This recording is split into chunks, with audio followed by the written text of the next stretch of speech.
The Junction is one of the top requested neighborhoods for the podcast, and it's also been the hardest to write. Let's get right into it. If you're walking in person, head over to the pedestrian bridge between Dundas Street West and the rail path. If you're at home, sit back and relax. For any new listeners, I'll take this moment to tell you a little bit about me and the podcast, but if you know this stuff already, skip ahead about a minute. So, about me.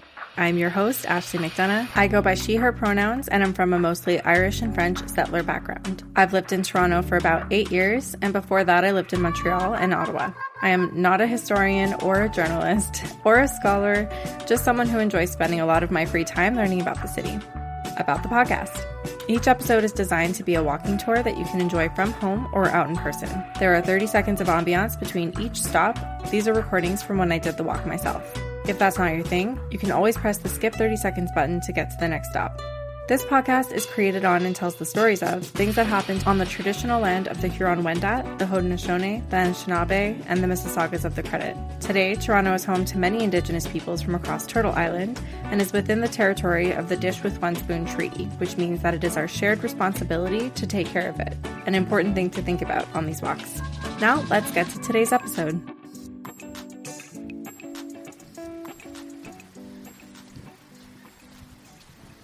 We are now standing on the pedestrian bridge looking over a kingdom of railways. And by that I mean there's maybe 3 railways. This particular set of railways is called the Georgetown Rail Corridor.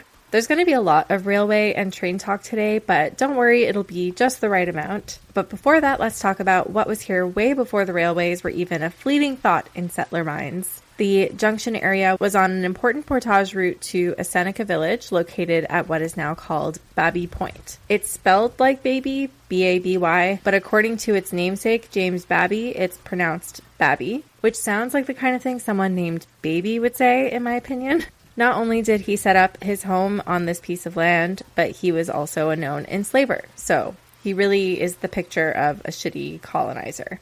The first settler to own land specifically in the Junction area was named John Scarlett. He owned the stretch of land from Kiel to the Humber River north of Dundas and called his estate Runnymede.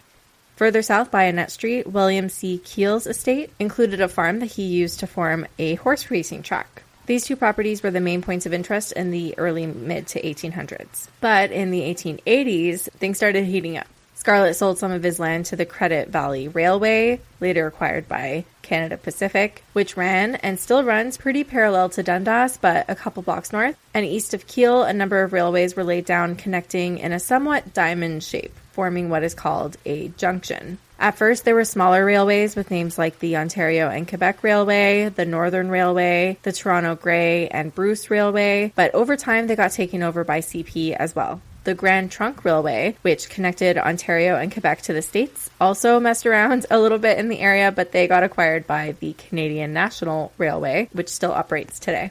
Nowadays, that junction of train tracks is called the West Toronto Diamond, and it connects the GO Transit Kitchener line, the UP Express to the airport, Via Rail, and still the CP Railway across Toronto. So that's how the area got its name. The arrival of all of these railways made it a desirable location for factories and businesses, and homes for the owners and workers of these factories and businesses. Enter Daniel Webster Clendenin, who recognized this great real estate opportunity right away. He bought the Kiel estate and subdivided the land, including the racecourse, into residential lots, advertising it as the West Toronto Junction neighborhood. He remained a prominent figure in the neighborhood, which eventually developed into its own village separate from Toronto, and he was the mayor. We'll talk about him later, both in his capacity as mayor and as an outcast of the Junction community. But for now, let's go back to present day and on to our next stop. This bridge takes you to the eastern side of the railway to a path aptly named the Rail Path. It's here for pedestrians and cyclists and runners, etc. It has multiple openings onto side streets in the Junction Triangle area, which we're headed to now, but we won't actually be walking on the rail path, unfortunately, since we are heading to 371 Wallace, which is the street near the bottom of the stairs of the bridge. See you there in 30 seconds.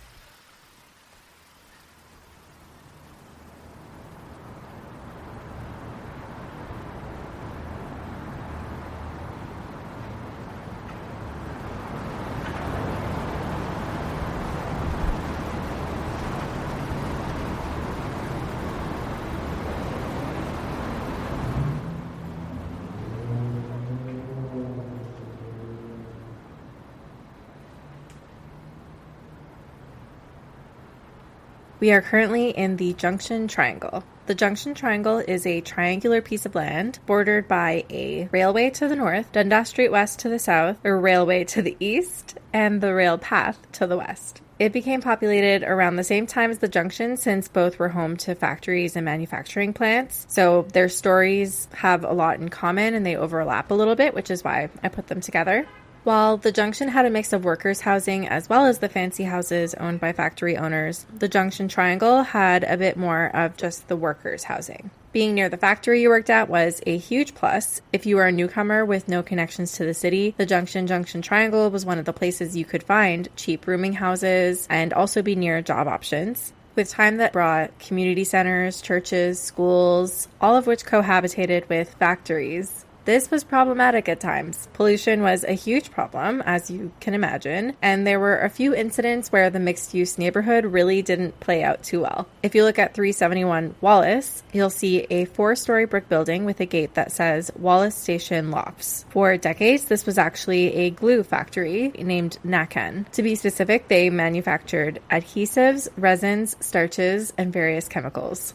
So, lots of great words for glue. One April day in 1982, nearby residents and fellow factories, including Glidden, a paint factory that was right across the street, we'll talk about them in a minute, they all reported a horrible smell in the area and accused Nakan of improper disposal of chemicals. That sounds like a very specific accusal, but they were right. A worker at Nakan had miscalculated materials and ended up with an excess of a certain chemical, and to cover his ass, he poured it into the city sewer. That's like something Homer Simpson would do, I feel like. The next morning, the city was inundated with calls from residents panicking about the smell suddenly coming from the sewers and even in their basements. It makes me so uncomfortable to think about how close basements are to the sewage system. I've never thought about that before. I'm really sorry if you're listening to this in a basement right now.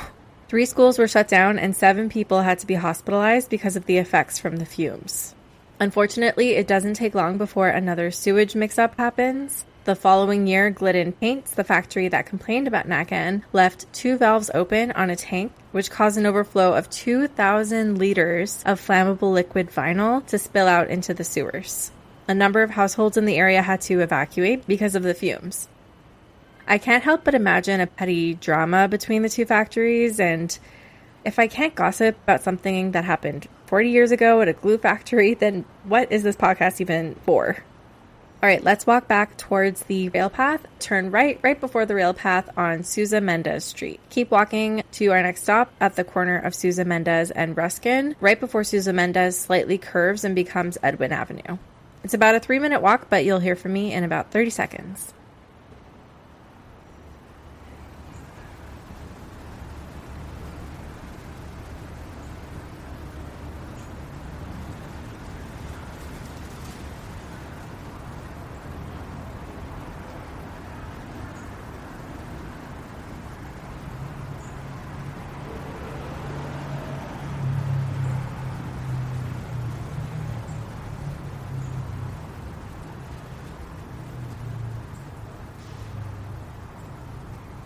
If you look at the southwest corner, you'll see a newer building called the George Chuvalo Community Neighborhood Center. In the 1960s, George Chuvalo was one of the world's top 10 heavyweight boxers. George's parents were Croatian immigrants who worked in slaughterhouses in the Junction, and like many workers throughout the 1900s, their home was also in the Junction area, so George grew up here. One of the most notable fights of George's career was his 1966 fight against Muhammad Ali at the Maple Leaf Gardens. If you've listened to the Queen and Ossington episode, you might remember me mentioning that fight because Ali practiced for it at a gym that used to be on Ossington. Ali won the fight, but afterwards he was quoted as saying Chuvalo was the, quote, toughest guy I ever fought. He retired in 1979, but is still a local celebrity to this day. Unfortunately, he found himself in the news for a series of family tragedies in the late 80s and early 90s. I'll elaborate, but just content warning for death and suicide, so feel free to jump ahead about 30 seconds. First, in 1985, his son Jesse took his life, and 8 years later, another son, Georgie, died from an overdose. 4 days after that, his wife Lynn took her life, and 3 years later, another son, Stephen, died from an overdose. It's a lot of tragedies to happen in such a short period of time and so many children that he saw pass away. Following this, George became a community advocate to help Canadian youth with substance abuse problems. In 2019, the city funded the build of this community center, which of course was named after him. George and his son Mitch attended the opening. The center is run by the Christy Ossington Neighbourhood Center, and its programming has a special interest in supporting LGBTQ2S+ initiatives. One last thing before we move on, across the street at the northwest corner is a heritage property. Something tells me you might be interested. The Toronto Hydro Junction Substation. It was built in 1911. These hydro substations convert raw electricity so it can be distributed through the community, in case you were wondering what's happening in there. Some of them are really pretty in the city. Some of them are disguised to look like other kinds of buildings. All right, we're going to take a fun little shortcut to get to the next stop. Let's walk north on Edwin Avenue and turn right down Ruskin-Edwin alleyway. Then turn left on Franklin. If you're too chicken to take the alleyway, no, I'm just joking. If you don't want to take the alleyway, our actual stop is at 100 Franklin. Get there however way you wish.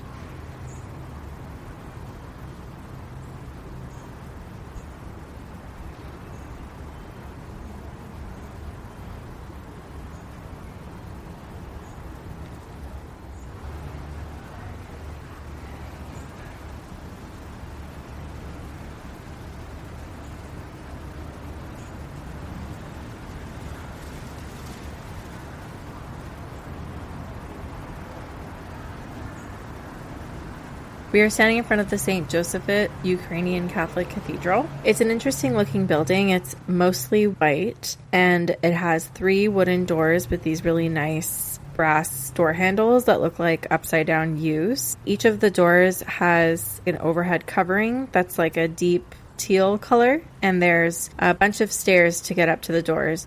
Let's talk about the church and its community a little bit. Working class neighborhoods in Toronto, like I mentioned, were often home to immigrants because they were more affordable and close to the places that they could work. Over 150,000 Ukrainians immigrated to Canada from the 1890s to 1914, and many chose to settle in Toronto, just like many immigrants did at the time. The Ukrainians specifically found community in the Junction. This cathedral was Toronto's first Ukrainian religious institution, and it opened in 1913 after the community worked together to find a priest and acquire the deed to the land so that they could build. Apparently, most of the funds that they had went to the main structure and the exterior of the church, and it took them another 27 years to finish the interior, but they still congregated here regardless. If you go up to the doors, you'll see a couple of plaques, a heritage plaque in English and one in Ukrainian. If you walk over to the far right, you'll see another plaque that shows a group of people in hats behind a tall barbed wire fence. It says 1914 on the left and 1920 on the right, and on top it says, "Recalling Canada's first national internment operations."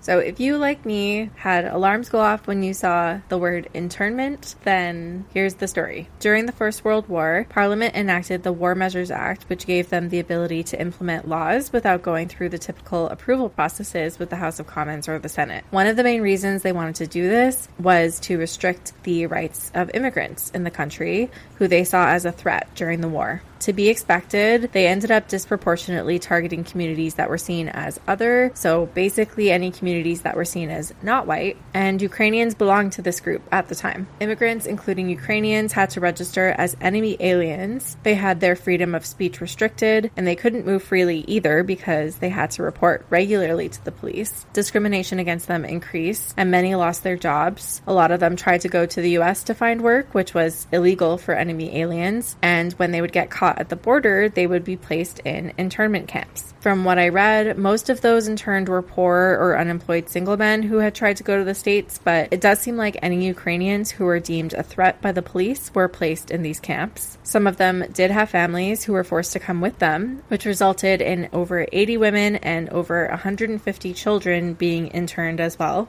The internment camps were sprinkled across Canada. In Quebec and Ontario, they were forced to clear out wilderness to make space for farms.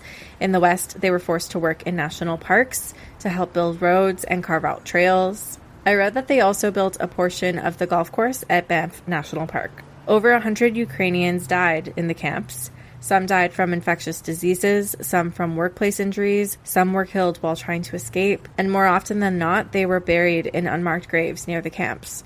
kind of wild to think about, especially in Quebec and Ontario. There's so much farmland, and if you've ever been to Banff, any national park has a dark underside to it, but definitely something worth remembering when you're enjoying the land that we have. On to the next stop. Walk north to Dupont and turn left. Stop when you get to the intersection of Dupont, Annette, and Old Weston Road. When you get to the overpass that's just before that intersection, walk on the right-hand sidewalk and keep going, following the curve until you get to the intersection. If you go on the left, it'll be really hard to cross the street, and I just don't recommend it. I do have one thing to point out on the way, and I'll tell you about that in 30 seconds.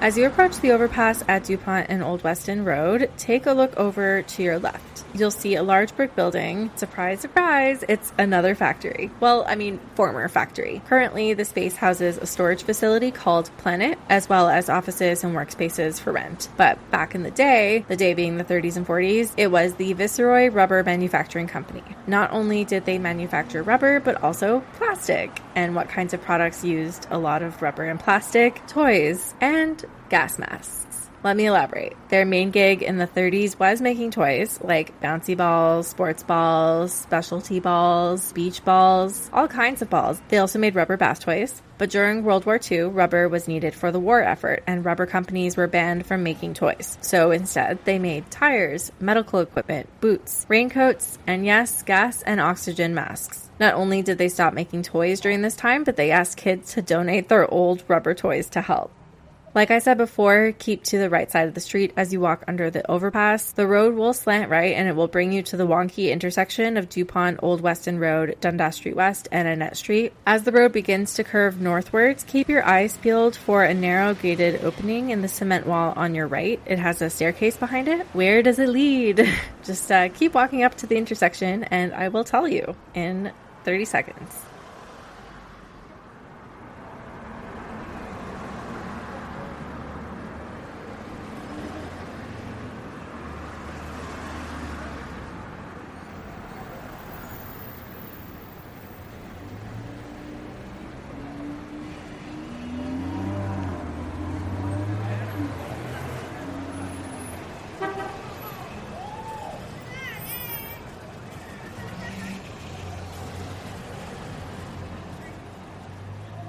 Here we are at one of the weirdest and most infamous intersections in all of Toronto. A few minutes ago, we were walking on Dupont, a seemingly straight road, but once you pass that overpass, things get weird. The road splits into a two-pronged fork, with Dupont continuing on the right and Dundas Street West appearing on the left. This little Dundas strip is an uphill one with a graffitied cement wall on the left and a brick wall topped with a narrow green space on the right. If you were to walk up that hill, and I'm not telling you to, you'd find this little strip of Dundas is actually an offshoot of the main Dundas that now is a busy north-south street. Where I have led you to, at Old Weston Road in Dupont, is where Dupont goes to die. Or if you're a glass half full person, it's where it's born, I guess. What I'm trying to say is, as soon as we keep walking north, Dupont goes poof, and suddenly you're on Dundas Street West. If you keep walking straight west, the street becomes Annette Street. Are you dizzy yet? Let's talk about Old Weston Road. It doesn't get up in the mix of the intersection per se, like the street sign is there, but it doesn't really seem like a real street. It's more of a vacant lot with a small road that leads behind some buildings. This lot is where the staircase led. If you take a look back at the overpass we just walked under, you might notice that train tracks run on top of it. And when we were approaching the overpass on Dupont, there was an orange pedestrian walkway overhead. That was the rail path continuing over this way. Basically, I'm establishing the fact that we're right next to another railway. And from what I could tell, this vacant lot was partially the parking lot of the West Toronto CP train station, which used to be located roughly behind the buildings on the north side of the lot. But Old Weston Road was actually a road that started here, leading to a bridge that used to run north-south, crossing over the train tracks, the diamond of train tracks that I mentioned before. That's up closer to the stockyards. So if you can kind of picture it, Old Weston Road did start here. It ran on that little road where those buildings now are, and then it slowly inclined and became a bridge that covered a lot of the land that's just north of here, crossing over the diamond of railways and heading into the stockyards area. There is another Old Weston Road up that way, which used to connect via the bridge down to this Old Weston Road, so it's kind of the other side of the bridge. I'm not sure exactly when the bridge was built, but I did find pictures of it completed in 1920. So what happened to it? By the early 70s, it had fallen into disrepair and was closed to traffic, though I did read some stories of people going on it anyway. It was eventually demolished in the early 80s. I read on spacing.ca, as well as many old forums, that this has since created congestion issues in the area, since north-south traffic is stuck traveling via Keele even to this day. If you're familiar with the Stockyards area and you're wondering about Weston Road, so not Old Weston Road, but Weston Road, it did originally connect to Old Weston Road, but now it starts at Keele and St. Clair and runs up into Vaughan. For a short distance in that area, the new and old Weston Roads, I say new, but it's not really new, but the not Old Weston Road and the Old Weston Road run parallel to each other north of St. Clair. Both roads are named for the village of Weston, by the way, which is now a neighborhood between Jane Street and the Humber River, north of Eglinton. The OG Weston Road was created to connect Weston to Dundas and the Junction. Okay, let's move on from this twisty-turny trainy area. Walk north on Dundas Street West until you get to an empty lot at 2760 Dundas Street West.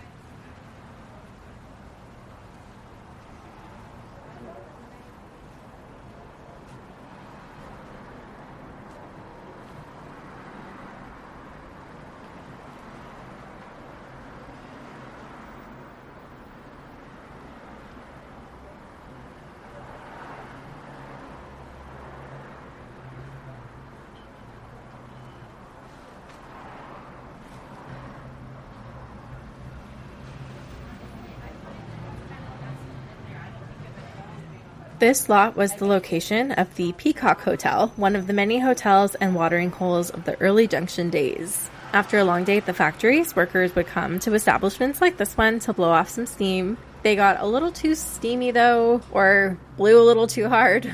That's worse. You know what I'm trying to say. Basically, by the early 1900s, things were pretty out of hand, and the area was like Frosh Week meets happy hour every day. The turn of the century was coming fresh off of the Victorian era, which put high value on morality, and Toronto being a British settlement, they took it pretty seriously.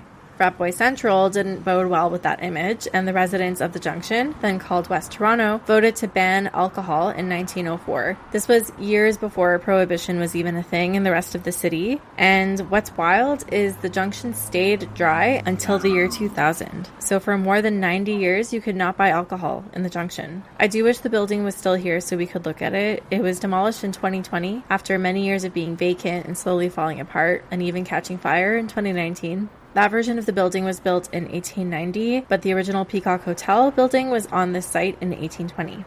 Keep walking west on Dundas Street and turn right on Heintzman Street, walking until the very end of that street. I'll see you there in 30 seconds.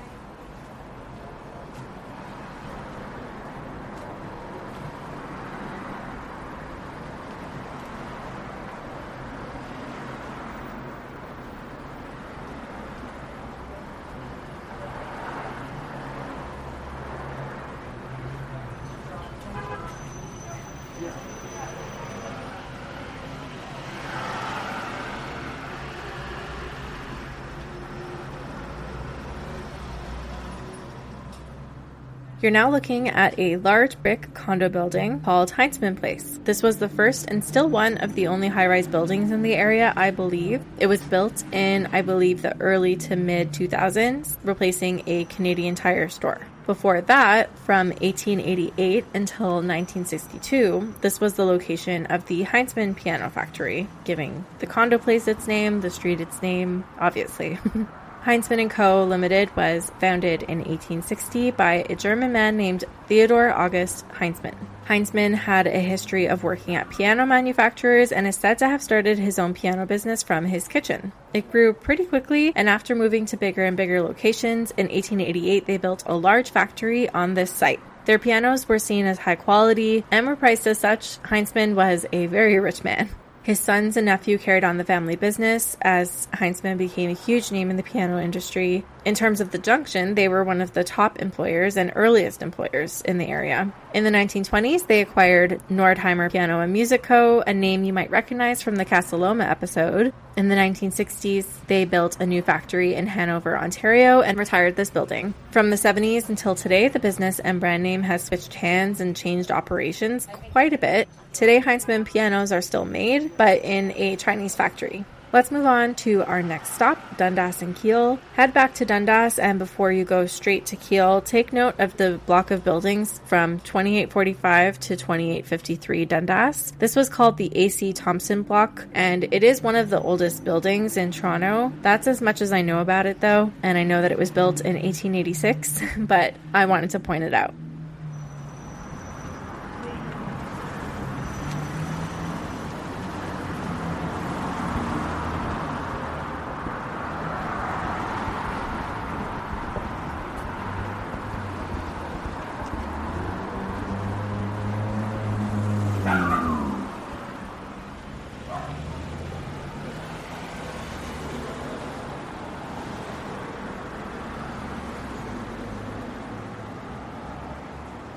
Okay, here we are at Dundas and Kiel, where the Junction really came to be. If you remember from the beginning of the episode, it was this piece of land that Daniel Clendenin bought in 1882 and subdivided lots for sale, advertising it as the West Toronto Junction. People bought in, and by the mid-1880s, the area incorporated as the village of West Toronto Junction. The next year, its population grew to warrant town status, and Clendenin, having led the development of the area, was elected the mayor. He was responsible for getting sidewalks created and reserved spots for schools and churches and a mechanics institute, which, I guess he viewed as a pillar of the community. It makes sense given all of the manufacturing happening in the area, I guess. At this time, it was an independent community, keep that in mind, so he was pulling all the stops to get people to move from Toronto to the Junction. One of his tactics was a lower tax and water rate, which was appealing to businesses, yet another reason why so many of them set up shop here. The town of West Toronto Junction changed names multiple times. In 1892, it became the town of Toronto Junction, and in 1908, the town of West Toronto. A year later, after officially taking on their catchiest name to date, in my opinion, besides the Junction, of course, they officially became part of Toronto after some financial trouble, so they were annexed into the city. Dundas Street was the main commercial street of the Junction, and it falls between where the factories mainly were, so like north of Dundas and into the stockyards area, and where people, mostly well-off people, lived below Dundas. And of course, Dundas connected to the Junction Triangle, where many of the workers lived. This intersection in particular was the commercial center. The fire station just south on Kiel was the City Hall. The BMO building was built in 1907 and was previously home to the Bank of British North America. They got acquired by BMO in 1918. The parking lot next to it was once the post office and customs house. It had a tall, pointed watchtower type thing that you might recognize from old pictures and illustrations of the Junction. The building with A&W on the corner was called Campbell Block, and it was built in 1889 as a mixed-use building. It was the location of the Mechanics Institute I mentioned, as well as a hotel called the Campbell Hotel. We're going to head over to Dundas and High Park now. On the way, we'll pass the W.H. Ives Taylor Building at 2959 Dundas on the south side of the street. It's another one of the first buildings in the area and the last building in Toronto made of pressed metal. On the north side of the street at 2896 Dundas, you'll see a building that says Treasury across the top in big letters. This was once the location of a Molson's Bank, back when the Molson family made beers and banks, apparently. That was in 1911, but before that, way before that, in 1840, it was roughly in this location that Colonel E.W. Thompson, the brother-in-law of the first settler in the area, built his estate called Aikenshaw. From what I read, he allegedly enlisted former enslaved people from the States to cultivate his land. This was 6 years after slavery had been abolished in Canada. I couldn't find whether he, hired them, paid them, or if they were indentured servants, or if he had enslaved them again. Regardless, not a great story. But it does reflect the values of some of the types of people who set up a lot of areas in Toronto, including the Junction at the time. On that note, I will see you at Dundas and High Park in 30 seconds.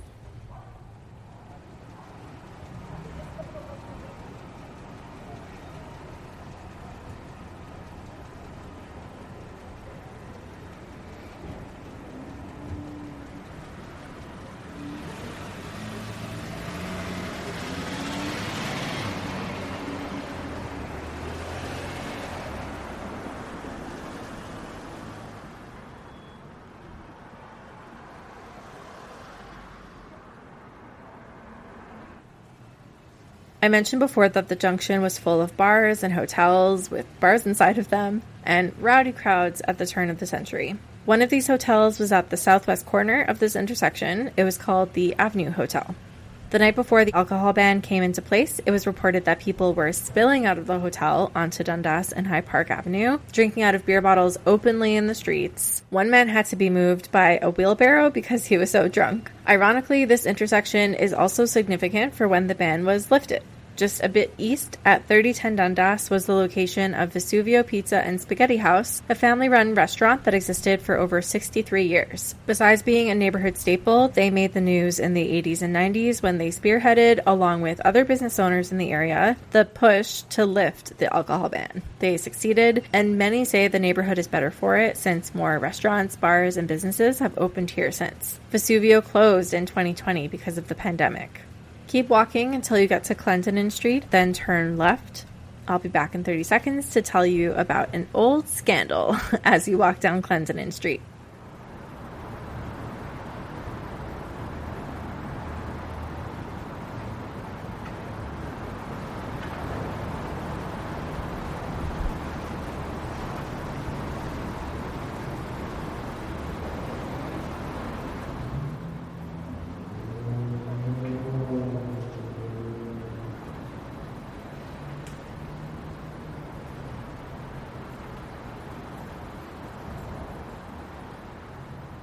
Drama stresses me out a lot in real life. Like, even watching shows like The Bachelor, I can get really stressed out. But when that kind of messiness happened over 100 years ago, I want to know all the details. I'm completely fine with it. Luckily, I found a Torontoist article that dug deep on Daniel Clendenin, mayor of the town. He and his wife Clara lived in a fancy house on High Park Avenue with their 7 kids. They also had a private secretary/governess named Rebbe or Rebecca Moran. A governess is a woman who teaches and cares after your children. Rumor had it that she and Daniel were getting a little too close for Clara, and in 1892 she left to stay with family in Guelph, as well as issuing a writ for alimony. The papers at the time, like the newspapers, also alleged that Daniel had also had an affair with a local widow and her 2 daughters. So, an affair with her and her 2 daughters and his governess. Funny how as soon as you get too involved in politics, all this stuff comes out. Or, I don't know, either you think you can get away with it and it comes out, or it's stories, who knows. But it's a tale as old as time. Daniel couldn't take the heat and promptly left the Junction. He hid at a property that he owned near Coxwell Avenue, which seems kind of like a betrayal to me. Like, you put all of this effort into West Toronto and the Junction, and then you also own a piece of land in like the east end of the city.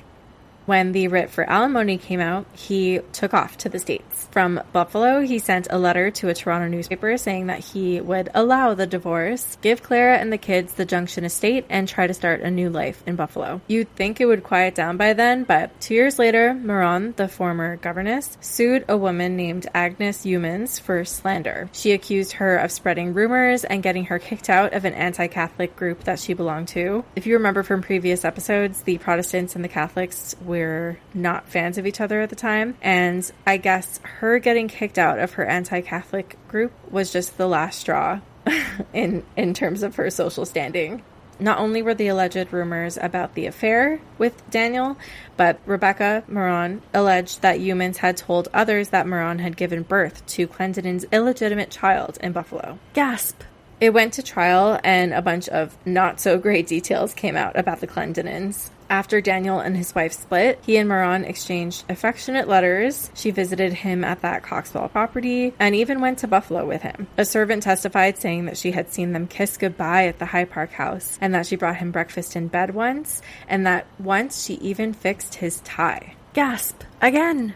Clara, the ex-wife, also told a pretty damning story about a time when she and the governess switched beds for some reason. That was never explained. Clara and Daniel had separate bedrooms, and the governess, Rebecca Moran, had her own room, of course. The children often slept with their mother, but even sometimes with Rebbe. And the night Clara and Rebbe randomly switched beds, Clara heard some noise and later found Daniel in her bed, Rebbe's bed. They were both undressed, which is especially disgusting because one of the kids was laying next to her. I'm not implying that anything happened with the kid. Thank God that no one said anything about that, but it's definitely still really odd. Rebbe denied it happened when Clara first confronted her at the house, but then Clara found a secret note that Rebbe had written to Daniel, and she lost it. She confronted him, and then when rumors started spreading in town, Daniel threatened Clara with a gun, asking her to publicly deny them, but instead that was when she chose to leave and stay with her family in Guelph.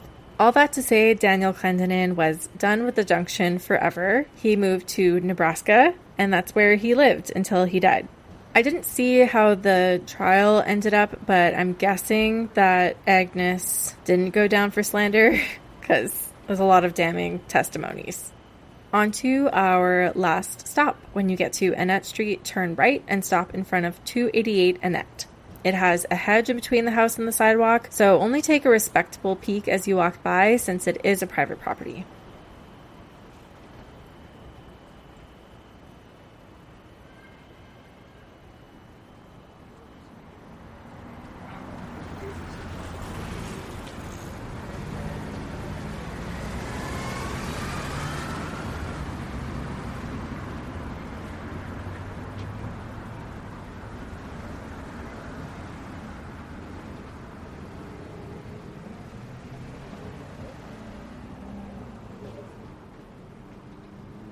This house was called the Birches, and it was the home of the Heinzman family. It's a pretty big house. It's over 5,500 square feet, and it's taller than most of the homes in the area. Even from the sidewalk above the hedge, you can see the top of the house, and it has these curly, twirly designs on the face of the house, which make it stand out. It also has a tower and a veranda out front. It's a pretty cool house. It was built in 1891 by Theodore, the founder of the company, who at this point was super rich. His sons, also in the business, owned nice homes nearby, one of which is just southeast of here at 166 High Park Avenue. Theodore died in 1899, and his sons sold the house in 1920 to the Catholic Church, who turned it into a convent school. Between that and the piano history, I bet there are some pretty interesting ghosts in there.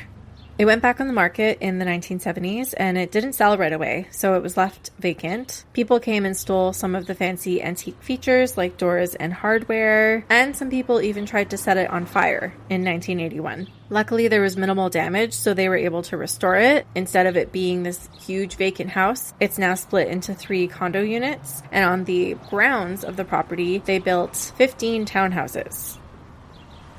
That concludes our tour of the Junction and the Junction Triangle. We walked around where the factory workers lived, and now we're in the neighborhood where the factory owners lived. We also walked by some of the actual factories. We got to know the namesakes behind some of the streets in the area. And while it is technically part of Toronto now, it does still have that town feel to it, I think, which is why so many people love this neighborhood. I hope you enjoyed it, especially the people who have requested it. I hope it lived up to your expectations.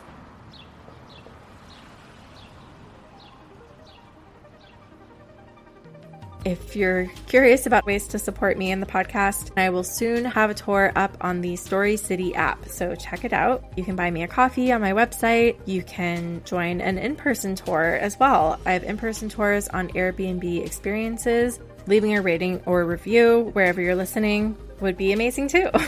But honestly, just you listening at all is supporting me, so thank you so much for being here.